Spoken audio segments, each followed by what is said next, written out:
Hey there, it's Ashton. I hope you're having a beautiful day.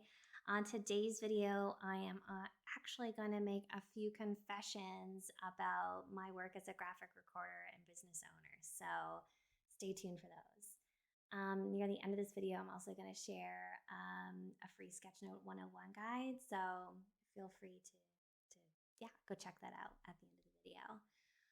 Okay, so for confession number one, I am going to say it is that I have not gone to art school.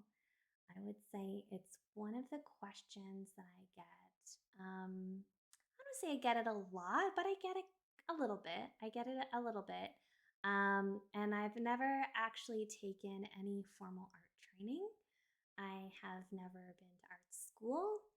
I attended a few very sort of I would say like intuitively led, but kind of intuitively led art programs as a child, but never really learned any specific techniques or anything like that. So I am self taught when it comes to drawing, and my drawing skill has just sort of like improved over a lot of practice and a lot of time and watching videos kind of like this one. And I have a bookshelf full of books on how to draw different things.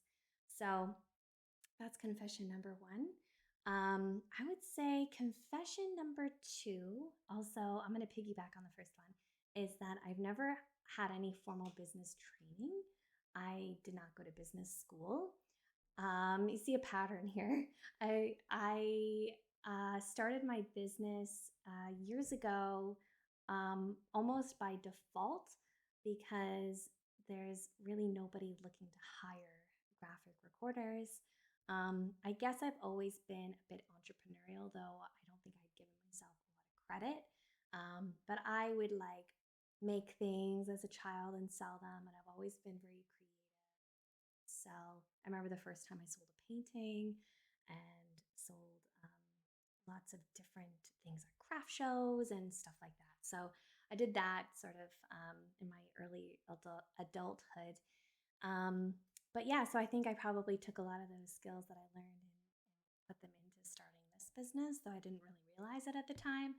But I don't really have any formal art training. That too. But like I just said, but no formal business training.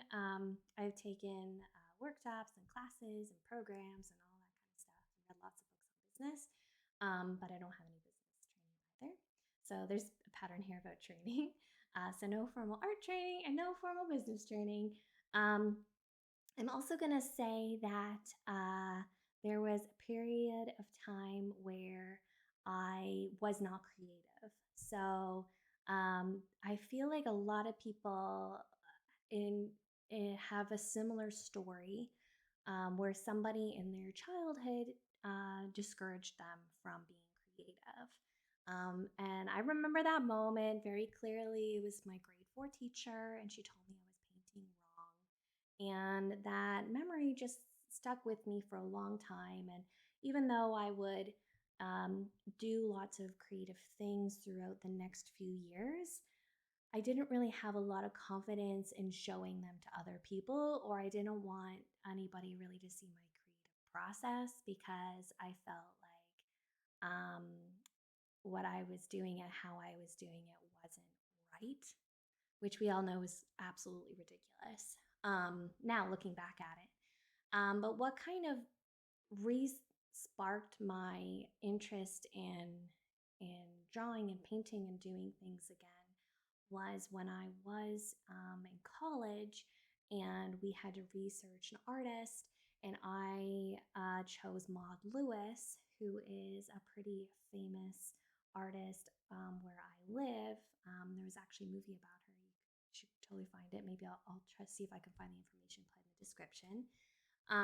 Anyway, she's a folk artist, and I love the idea of folk art because you don't need any formal training. You use what you have. It's very intuitive. A lot of it uses like big, bold colors and big, thick black lines, and not always, but you see that quite a bit. And I really fell in love with the concept of folk art and really got into it and really was inspired by her.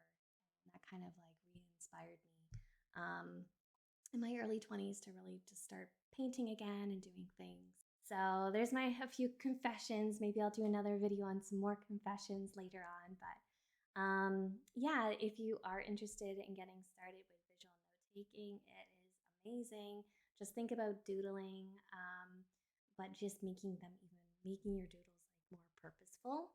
I have a Sketchnote 101 guide, sketchnote101.com. You can go and download it for free and check it out. You have an option to subscribe to my newsletter when you download that. You don't have to, but if you'd like to. Yeah, I hope that was interesting for you today, and I hope you have a beautiful day, and we'll see